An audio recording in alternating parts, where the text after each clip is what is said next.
guess let's just go ahead and start there then, man. Let's just go ahead and dive in to the New Orleans Saints, because how about that, man? Again, a game in which it was absolutely miserable until it wasn't. And even when it wasn't, it still was miserable, right? Like there was, you made all these incredible plays. Mike Thomas breaks you, get his first touchdown. He gets a second touchdown. All of a sudden, you have a 2-point conversion, try to take the lead. You have a very questionable 2-point call, right? Jameis is on fire. Taysom Hill's already proven to be effective in short yardage in this game, and you go zone read to Ingram. But I mean, it's, look, it's play calling's a hell of a thing. Pete Carmichael ends up calling a hell of a game by the end, but like that was a bit frustrating. The Falcons use the ball back. It looks like they're running all over you. An absolute BS penalty. Our Marshawn Lattimore feels like it kind of ends the game. Next thing you know, Falcons have 3rd and 1. They get a first down. Game's over. They fumble the snap. That's the type of PTSD stuff that you're talking about there. Like that's the type of stuff where Falcons fans can't help but just kind of throw their arms up in the air and say, this is who we are. This is what we're destined to experience. And that fumble opened a door.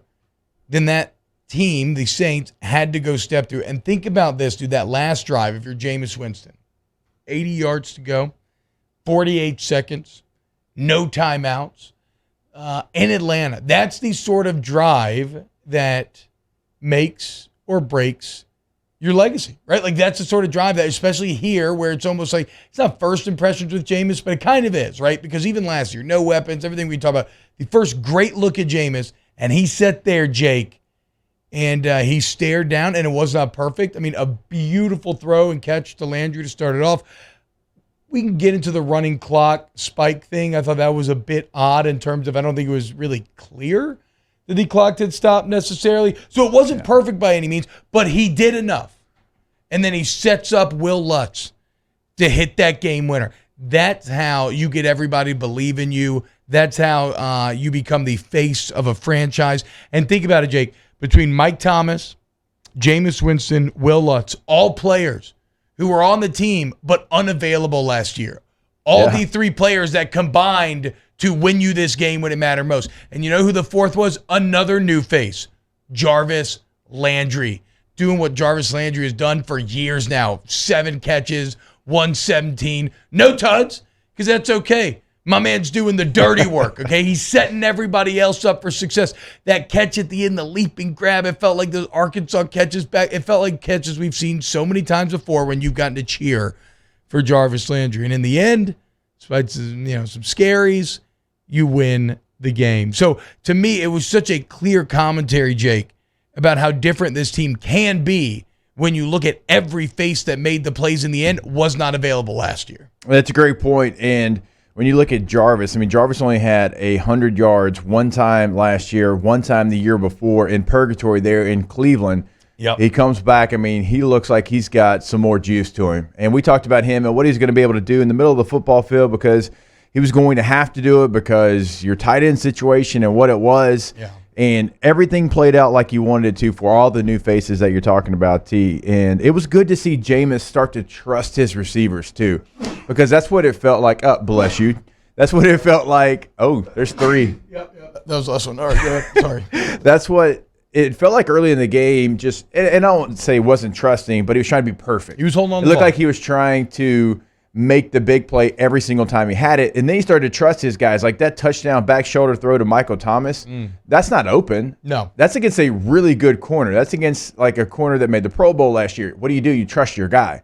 You trust your guy to be able to adjust to it and make a play, and that's what you started to see from Jameis late in the game. And so, which back shoulder are you talking about? You talking about the second one where it's just like, yeah, just rocking. I mean, that's not a receiver that's open. No, that's just trusting Michael Thomas is going to be better than a young A.J. Terrell, who, again, like I know that LSU minds, we think A.J. Terrell, Jamar Chase, wow, but no, A.J. Terrell actually has had a really good pro career so far. And one of the stats of the day to me, A.J. Terrell did not allow a touchdown all of last season. Yeah, he allowed 2 to Mike Thomas today.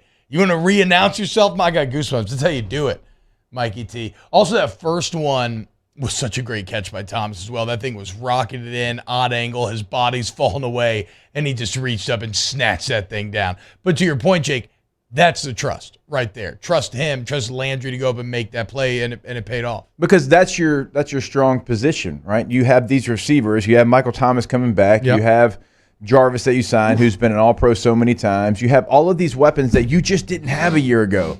A year ago, you had to be perfect. Yep. Because of who you had. And look, we're not hating on Mario's boy, but I mean, that was your number one receiver. Okay, it's different. Feels so now, different. I mean, it's like, oh, yeah, I've got a dude out there that I can throw it up, and it's not a 50-50 anymore. It's a 75-25, and I'm going to trust my guy. Yeah, man, that first touchdown, too, such an odd way to throw that ball. Like, you don't normally throw it that hard there. But, again, Mike Thomas with the strong hands just rocketed it in right over his head. It's 101.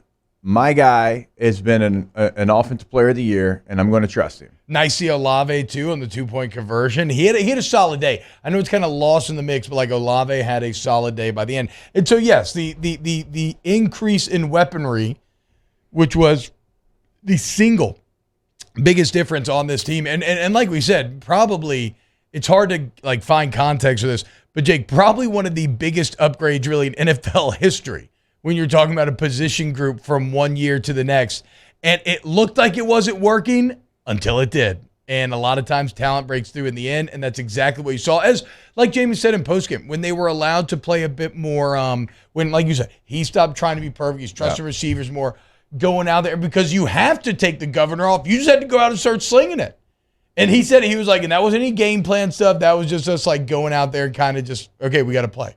We got to go play now, and I got to go make the plays. And he just looked, he entered that zone where St. Sands, I think we became very used to this in the Breeze era. And it's the zone where every time your quarterback drops back, you feel like he's just going to find someone wide open 15 yards down the field. Like it's uncanny, Danny. You're nodding your head. You know the feeling I'm talking about. It is one of the greatest feelings in the world as a fan. If you watch LSU 2019, you know that feeling all too well. Like every time Burrow dropped back, something good was going to happen. And it did not feel like that for 3.5 quarters here, but it did in that fourth when it mattered most. And that was fantastic. And in terms of things, what's your read, Jake? The 2-minute drill, Landry catches that ball on the sideline. Really, he was down in bounds. Like he got hit while leaping through the air. For some reason, the refs called him out of bounds and stopped the clock. Did you like watching live? I wasn't clear whether the clock was stopped or not. So if you missed it, the clock is stopped. They don't know. They're hustling the line to go spike the ball. They spike it. That's intentional grounding because it's not a running clock. Is anybody at fault there? Do you think it's just kind of it is what it is, and you fix it in the future? Like, what's the deal there? I thought like you, because in the NFL, like it's hard to get out of bounds. Yes. Like they try, like even if you felt like you dove out of bounds, like a lot of times they'll just continue the clock. No, you were going sideways. No, you were going sideways. I mean, so, and that's what it felt like in that moment. So it felt like everybody thought the same exact thing. And you could say, okay, you're the quarterback. You got to check the side judge. You got to see what he's doing. And yeah, there's something to that. I thought the game clock operator had screwed up because on the television, the clock wasn't moving. I was like, oh, like what are they? So, yeah, I mean, I'm not going to sit here and criticize that too much. I think it's a bit of an odd situation. And also, again, he actually was down in bounds. Like they showed that on the replay. It technically should have been a running clock. So you end up making up for it. And then how about Will Lutz? I know he misses the kick early, but when he matters most, this guy always comes through, whether it was that crazy 50-plus yarder against the Texans a few years ago or the 51-yarder today, never in doubt. Will Lutz winning you that game, and you could see what it meant to him after a year of being injured, a year of finding his way back to the field. Look at him. I mean, look at that excitement right there from doing number 3 proud. Lutzy, very happy about that. I mean, just like you said at the beginning of this, T-Bob, just the faces that you didn't have. Yeah. And they were on the team. It's not like, I mean, we're not talking free agents or draft choices. We're talking about players that were under contract that you just did not have a year ago. I mean, it makes a difference. I mean, this is, look, and we'll talk Bengals game later in that whole situation. Like, you go down special teams member, it's just, there are so many things that have to go into winning a game in the NFL, certainly a division rival road game in the NFL, and to have all your weapons here in week 1 and to see those weapons come back, and for Michael Thomas and for Will Lutz to be the reason that you won the game. Yeah, and I can't wait to kind of dive into this film a bit more. Okay, other quick notes as we wrap up, and we'll kind of be floating in and out of the Saints all day, obviously, right? But this is our immediate recap here. Other quick notes: Malcolm Roach's absence, I thought, was sorely felt. It was kind of an under the radar Cam story at the end. We kind of hand waved away. He was put on IR. He's expected to be back in Week 5 when he's eligible to return, but. Remember, guys, didn't Malcolm Roach miss? I'm pretty sure he missed the Eagles games like a year or two ago when Jalen Hurts was running all like there is a very direct correlation the past few years between Malcolm Roach and then was Malcolm Brown. Oh, and then I think Malcolm Brown actually might have been the Eagles one.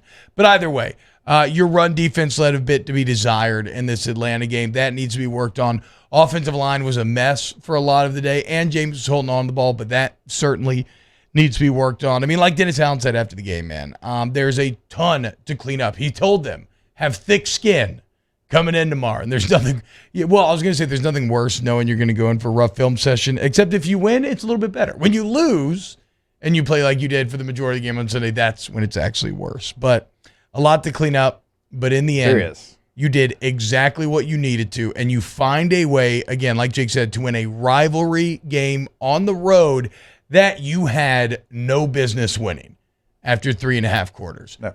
Who dat? Let's ride, dude. And, everybody who has these Saints win over total, just, we notched one, baby. Let's keep going. All right, when we get back here, let's dive into a little LSU Southern. Keep it locked, OTB. Good to go? All right, here's Jarvis Landry after the game. Hey, championship effort during regular season. Championship effort during regular season. That's the type that's going to get it done. Right there, dude. That is a championship effort during regular season. So simple, yet something and that can, if you truly believe it and you truly act on it, something that can bring you very far. Something that's really defined Jarvis Landry's entire career. Like, his effort did not go down the last 2 years. He was just in an awful situation, in a better situation. Now that championship effort was rewarded with a huge Week 1 win. Here's Mark Ingram getting the boys a little fired up after the game. Oh, God. All glory go to God. Thank you for my teammates. Stop counting me out. Stop counting us out. God wins. It ain't over. It ain't over till it's over. God wins, baby. God does. Mike T in the flesh. Mike Teasy in the flesh, baby. Oh, CO2 in the flesh, baby. Yeah. It's Mr. Juice Man himself.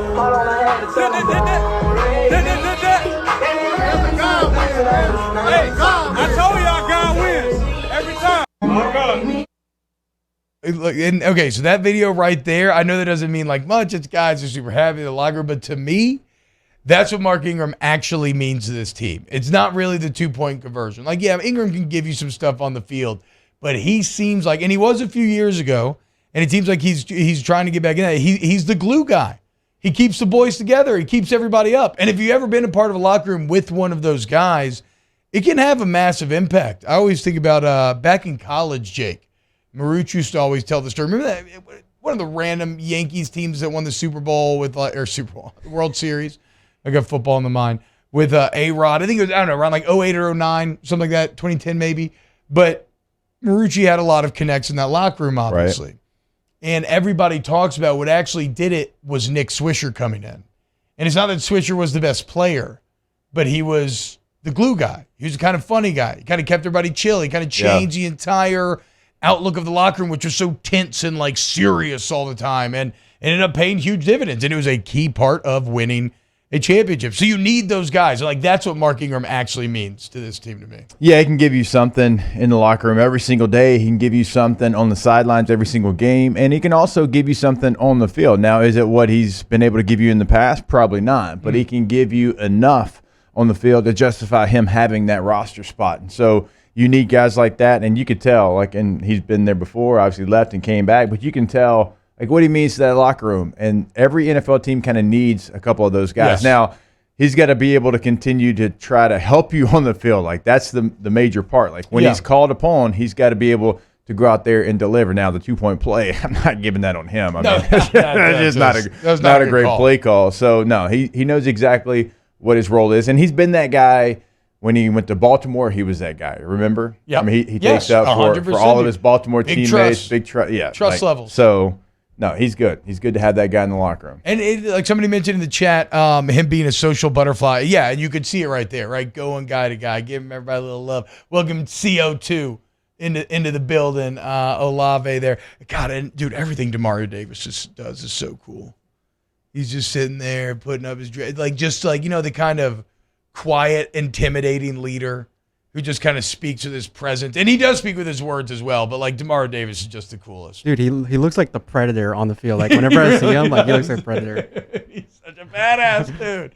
Oh, I love it. I love it. And that defense is going to be better. Like, let's be clear about that too. That defense is going to get better. He may be the Predator, but he'll pray with you. Yes, he so will. Like there's that Yes, quietness, but there's that like switch that he can turn on. Yeah.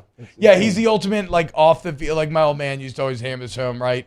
You can be, very nice, good person off the field, but on the field you need to be somebody completely different. And he embodies that. Also, yeah, I mean, look, like they said, dude, God's a Saints fan. I mean, it's right there in the name. Okay? I don't know what to tell you.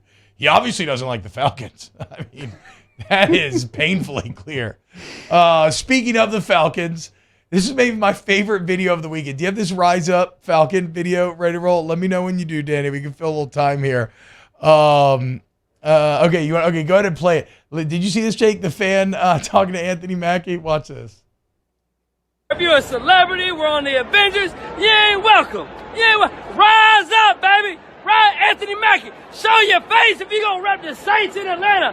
We don't want you. Rise up, baby. Let's go.